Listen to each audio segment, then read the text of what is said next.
Color grading is the art of either creating a specific color tone for an artistic effect or to match the colors from one image to another, which you're going to learn how to do today. So here's the background image that we're going to be working with, and here's our subject. And both of these images can be downloaded via the links in the description below if you want to use them to follow along with. So once you add your subject to the background image, you'll notice that the colors of the background and the subject do not match. But when you're done with this GIMP tutorial, it will look like this. How cool is that? I love it. So one thing I want to point out is this particular color grading or color matching tutorial involves not one, but two colors. And why is that? Well, the first step in color grading is to determine the color or colors that you want to use. And by the way, this tutorial includes 7 steps. So step 1, review your image to determine what colors you need. And for this composite, I want to use the colors from the alley/city landscape. So let's take a closer look at the different light sources in the alley and the color of that light. So over on the left side of the alley here, we have some purple colors, and we can see that color being reflected on different elements and this subject right here.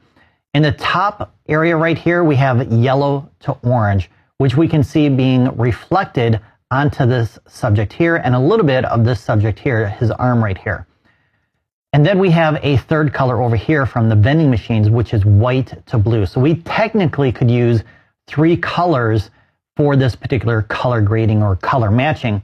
So the yellow orange could be placed on the brim of her hat right here, but it's not really going to show up since it's a dark color. It's not really going to reflect that yellow to orange. It's going to absorb it. So that's why I chose this purple and this blue color for my color matching.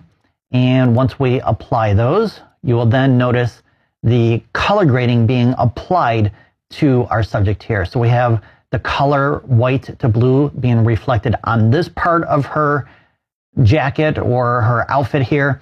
And then the purple is coming from the left side over here, and it's also on her hand and face. So I know those are the colors that I want to use. So I'm going to grab my foreground select color tool here. And here are the colors that I selected. So if you want to use the exact same color, type in this number right here into the HTML notation to get this color. And for the vending machine, I chose this color. Now, I got these colors by using my eyedropper tool and then clicking on a color over here until I found a color that I wanted to use. All right, so step 2 is to make a selection and remove your subject from the background. Now, I've already done that, and I have several tutorials showing you how to do so. So make sure to check out the playlist for removing backgrounds in the description below. And then you can move your subject and the layer mask by dragging it over to the background image here, the tab, and then hover over the canvas. And once you release, it will be added to the canvas. Then with your move tool, you can move that into position. So go ahead and place it right about here, right in the center. And then we can move into step 3, which is adjusting the depth of field of our background image. And the reason why we want to change the depth of field is because the background is competing for our attention with our subject. And by blurring out the background and reducing that depth of field, we're able to make that subject the main focus. She's no longer competing with the background. So how did I do that? Well, we're going to duplicate our background layer here, and then we're going to go up to Filters, Blur, Lens Blur, and then you're going to increase or decrease the radius depending on how much you want to affect the depth of field. So the higher the radius, the more you're going to blur out that background. Now for this particular image, I think I did right around 12 to 15. So I'll leave that up to you to decide what you want to use. I've already done that. So let's go ahead and turn on that layer. And now you can see that our subject is no longer competing with the background. She's standing out from that background even more now because we reduced the depth of field. All right, so step 4 involves adjusting the contrast of our subject. And the goal is to match the lighting in our background with the lighting in our subject. Not the color, but the contrast levels, the brightness levels of the shadows in the alley versus our subject. Because if you take a closer look at the light in the background, it's harsher and it creates deeper or darker shadows. And the shadows on our model are softer and brighter. So to match the shadows in the background with our subject, we're going to go up to Colors and select Curves. And I love using the Curves tool because it gives me more precision and control over the contrast levels in the tonal values in your image or your subject, like the highlights, shadows, midtones, and even the white and black points. What I'm going to do is I'm going to grab the shadows here and darken them up, but we want to make sure that we have our correct layer selected. So make sure you have your subject layer selected. I need to go back up to Colors and select Curves here, and I'm going to darken up the shadows here. So you can see it's a lot more dramatic now with these darker shadows than it was before, and it's starting to match the background. I may want to take the midtones and darken those up a little bit, and maybe adjust the highlights just a little bit brighter to add a little bit more pop. Okay, go ahead and click OK, and you're done with step 4. Now step 5, you're now ready to begin your color grading. So for the first color, let's make a selection of our subject. And to do that, we're going to right click on our subject layer here, and we're going to select Mask to Selection to create that selection. And then we're going to create a new layer. Let's call it Color 1, and make sure it's filled with transparency. Go ahead and click OK.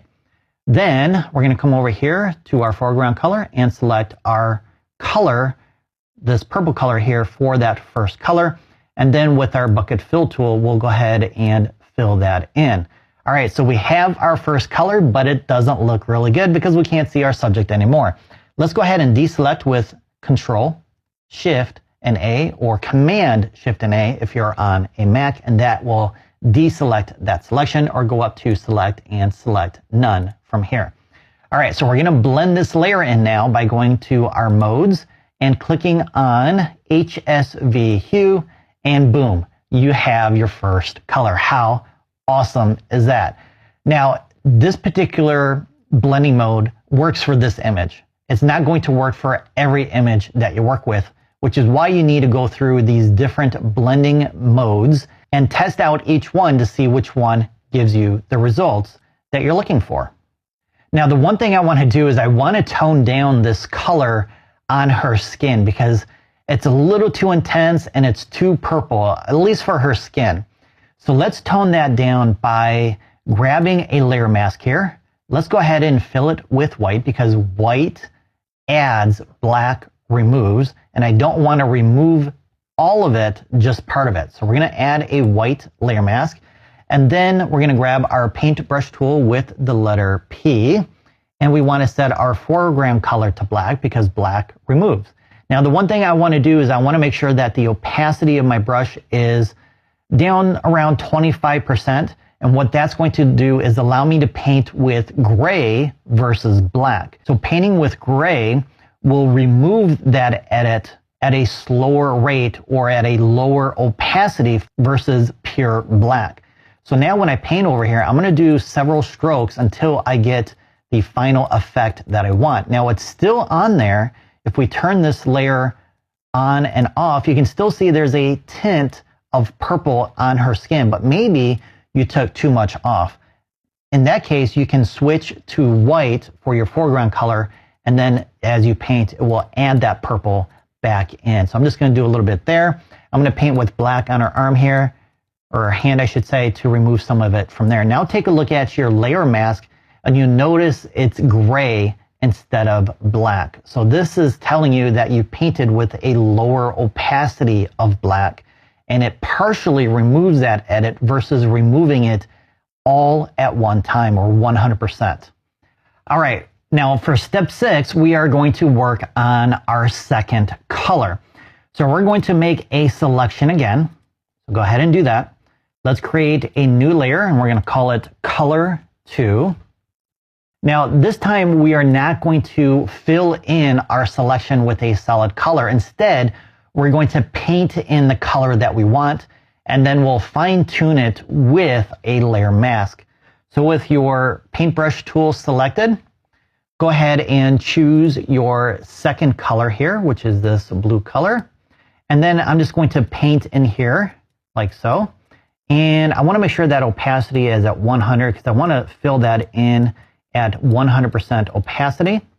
So I'm just going to place it on her coat here along the edges and the back side because that's the side that color is coming from. All right, let's add a new layer and we're going to select selection this time and click add.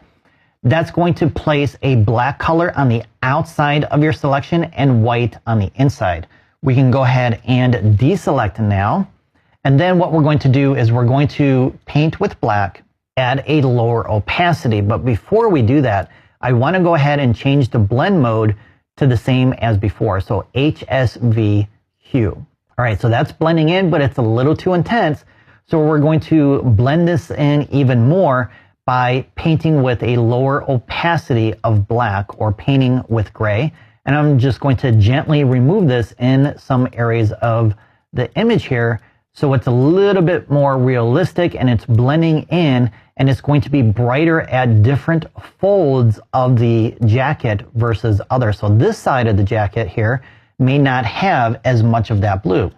So we want to tone that down a little bit in comparison to the top because the top is closer to the vending machines and it's going to get more of that light on top of it. So you just want to continue painting around in areas where you think that blue should be placed.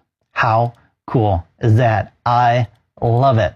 All right, so step 7 is to help my channel grow and elevate your GIMP skills at the same time by watching another awesome GIMP tutorial from one of these playlists right over here.